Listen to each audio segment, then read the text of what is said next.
जमशेदपुर के गोलमुरी थाना अंतर्गत पुलिस लाइन में रहने वाली कांस्टेबल 45 वर्षीय ललिता कुमारी ने चौथे तल्ले से कूदकर आत्महत्या कर ली।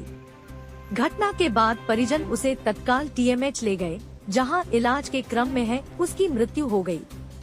घटना शुक्रवार सुबह 5:30 बजे की है। घटना के बाद जहां परिजनों का रो रो कर बुरा हाल है, वहीं पुलिस लाइन में भी शोक का माहौल है। इधर घटना की सूचना मिलने पर सीसीआर डीएसपी अनिमेश गुप्ता घटनास्थल पर पहुंचे और जांच पड़ताल की। उन्होंने मृतका के पति, बच्चों व आस पड़ोस के लोगों से पूछताछ की। डीएसपी ने बताया कि ललिता कुमारी पिछले काफी दिनों से बीमार चल रही थी और घर में अकेली कमाने वाली थी।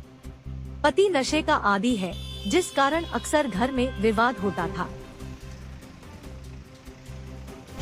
अभी सुबह 5:30 बजे के बाद के करीब घटना है। महिला कांस्टेबल ललिता देवी महिला ऊपर छत में गई थी और फिर वो नीचे गिरी पड़ी मिली है। तो इस बिंदु पर हम लोग अभी जांच कर रहे हैं और उसका इलाज के क्रम में मृत्यु हो गया है।